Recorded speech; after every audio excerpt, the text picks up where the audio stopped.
হাতের নিচে ঢুকাও। সম্মানিত দর্শক শ্রোতা, আমি ঈদ করার জন্য বাড়িতে এসেছি। দিরাই সাল্লা আমার বাড়ি। আমি যে জায়গাটা দাঁড়িয়ে আছি এটা দিরাই সাল্লার প্রায় মধ্যবর্তী স্থান, জয়পুর নামক একটি জায়গা, একটি বেড়ি বাঁধের উপর আমি দাঁড়িয়ে আছি। এটা মূলত পিআইসি বাঁধ। ডানে বামে দেখবেন পানি আর পানি। এই জায়গায় দাঁড়িয়ে আমি দুটি কথা আজকে বলছি। আমি বাড়িতে এসে খুবই মর্মাহত হয়েছি দুইটা জিনিস দেখে। একটা বিষয় হলো, আমাদের এখানে যেহেতু হাওর অঞ্চলের মানুষের অনেক জমি জমা নিয়ে যাওয়া হয়েছে, নিয়ে গিয়েছে পানিতে, অগ্রিম পানিতে নিয়ে গেছে, সেই জন্য এখানে একটি মানবিক বিপর্যয় দেখা দিয়েছিল। আমি আগেও ভিডিও করেছি, দেশি বিদেশি লক্ষ লক্ষ মানুষ এই ভিডিও দেখেছে। আমি সেখানে বলেছিলাম যে তাদের জন্য বিশেষ বিশেষ ব্যবস্থা করা হবে এবং সরকারের পক্ষ থেকে একটি ব্যবস্থা করা হয়েছে।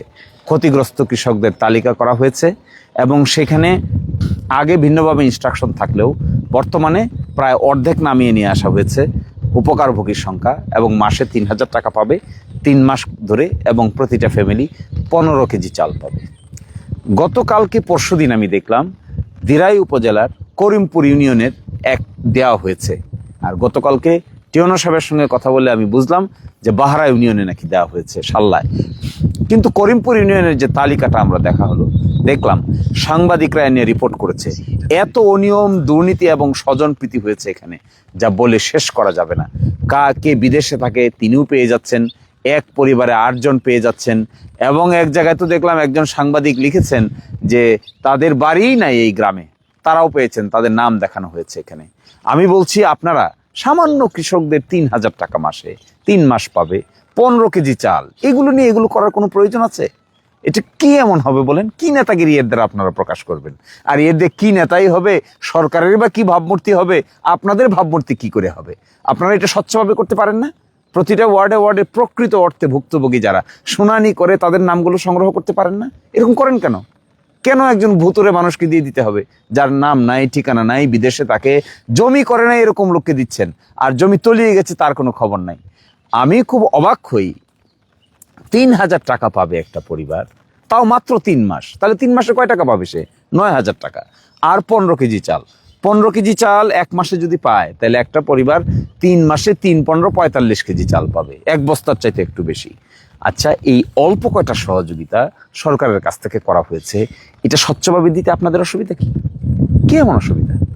আর এই অল্প 9,000 টাকা আর 45 কেজি চাল, এর উপর কি আমরা সামান্য স্বচ্ছতা বজায় রাখতে পারি না? কি এমন অসুবিধা আছে? আমরা যারা রাজনীতির সঙ্গে জড়িত, আমাদের ভাবমূর্তির প্রশ্ন আসে না? আমাদের ইজ্জত শরমের ব্যাপার আছে না? আমাদের সম্মান অসম্মানের প্রশ্ন আসে না? এরকম একটা অভিযোগ আসলে কি দাঁড়াবে? আর সরকারেরই বা ভাবমূর্তি কি হবে? আপনারা শুধু দলের ভাবমূর্তি ক্ষুণ্ণ করছেন তা না, আপনারা কিন্তু সরকারেরও ভাবমূর্তি ক্ষুণ্ণ করছেন। তা কি বুঝতে পারছেন? আমরা যেগুলো বলছি, বলার পরে আপনারা বলবেন আমরা কেন বলছি, কিন্তু আমরা না বললে আপনারা করেন না কেন? সঠিকভাবে করলে তো কেউ বলার কিছু নাই, আপনাদেরকে বাহবা দিবে। আরও আশ্চর্য হই, 2টা ঈদে 10 লাখ 10 লাখ 20 লাখ টাকা দিয়েছে সরকারের পক্ষ থেকে। আমি পাবলিক ডকুমেন্ট এই জন্য দেখেছি। আগের ঈদের যে 10 লক্ষ টাকা দিয়েছে, সাল্লায় আমি খোঁজ নিয়ে দেখলাম ওই রোজার ঈদের টাকাই আপনারা এখন বিলি করেন নাই। আর আমি চেয়েছিলাম যে 2 থানায় এই 10 লক্ষ টাকা কাদেরকে দেওয়া হলো, মাস্টার রুলের কপিটা আমাদেরকে দেন। দিতে চান না কেন? সরকারের পক্ষ থেকে দিতে চান না কেন? লুকোচুরি করতে হবে কেন? কয়বার টিওনো সাহেবের কাছে আমি খবর পাঠিয়েছি, তালিকাটা দেন, কারা পেয়েছে আমরা দেখি না, কারা পেয়েছে। যারা পেয়েছে তারা যদি সঠিক লোক পেয়ে থাকে, আমাদের কোনো আপত্তি আছে? থাকবে না তো, কোনোদিনই থাকবে না। বরং আমরা আপনাদেরকে অ্যাপ্রিসিয়েট করব।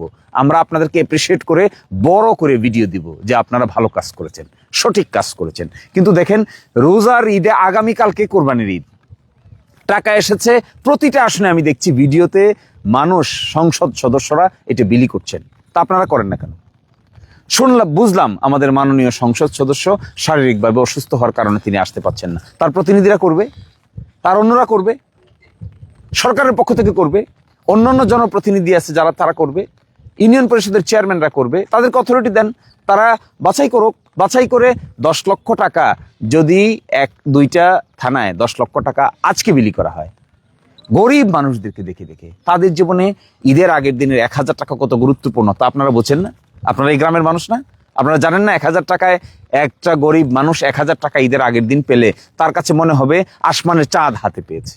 ২,০০০ টাকা হাতে পেলে তার পরিবারে সুখের বন্যা বয়ে যাবে। তো ২,০০০ টাকা ঈদের পরে দিয়ে তার লাভ কি? কি ফায়দা হবে? কেন দিচ্ছেন না? এটা দিতে আপনাদের অসুবিধা কোথায়?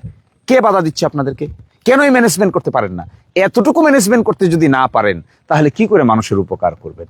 এখন বলতে পারেন যে আমি আপনাদের বিরোধী দল তাই সমালোচনা করছি, ব্যাপারটা তা না। আমি এক্সপেক্ট করেছিলাম 10 লক্ষ টাকা দিয়েছে সরকার, দিয়েছে। এমন লোক দেশে বিদেশে আছে দিরাইশাল্লায় বসবাস করে, এমপি সাহেব উদ্যোগ নিলে আরো 20 লক্ষ টাকা দেয়া জোগাড় করা সম্ভব। এই 20 আর 10 30 লক্ষ টাকা মানুষের ঘরে ঘরে 2,000 টাকা করে পৌঁছে দিলে কি পরিমাণ মানুষকে, 30 লক্ষ টাকা যদি 2,000 করে দেওয়া হয়, তাহলে প্রায় 15,000 লোককে দেওয়া যায়। তো 15,000 লোক যদি 2,000 করে টাকা পায় ঈদের আগের দিন, আমার আপনার কোনো ক্ষতি আছে? আমার তো মনে হয় না কারো কোনো ক্ষতি আছে। Everybody will be happy. আপনাদের সুনাম হবে, সরকারের সুনাম হবে, এতে আমাদের কোনো দুর্নাম হবে না। আর আপনাদের যদি সুনাম হয়, আমাদের অসুবিধা কোথায়? আমাদের তো কোনো অসুবিধা। এত সংকীর্ণ রাজনীতি তো আমরা করি না, এত সংকীর্ণ বিষয় না তো মারামারি করার সময় আমাদের নাই। আমরা দেখতে চাই এই ভাটি অঞ্চলের মানুষের মধ্যে জীবনমানের মধ্যে উন্নতি করার জন্য আপনারা চেষ্টা করছেন, বাস। সব কি আপনারা পারবেন? সব যে পারবেন না তাও তো আমরা জানি, কিন্তু তারপর চেষ্টা যে করছেন তাতে বাহবা পাবেন, আমরাও বাহবা দিব, মানুষ উৎসাহিত হবে, আপনাদের ইজ্জত বাড়বে। সুতরাং আমি দুটো কথা স্পষ্ট করে বলছি। এক নম্বর কথা হলো, আপনারা দয়া করে এই কৃষি সহায়তা বিশেষ ফান্ড ব্যবহার করার ক্ষেত্রে কোনো দুর্নীতি, স্বজনপ্রীতি কিচ্ছু করতে পারবেন না, করবেন না। দলীয় লোক বাছাই করে করে দিবেন না, সবাইকে দিবেন, ক্ষতিগ্রস্ত লোককে দিবেন। এবং ক্ষতিগ্রস্ত লোককে দেওয়ার ক্ষেত্রে কোনো ধরনের কোনো বৈষম্য ক্রিয়েট করবেন না।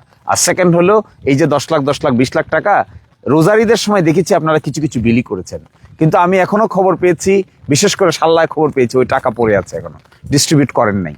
আবার নতুন করে আরো 10 লাখ টাকা এসছে, এটাও ডিস্ট্রিবিউট করেন। এই তো ঈদ সহায়তা, ঈদের পরে ঈদ সহায়তা দিয়ে কি করবে মানুষ?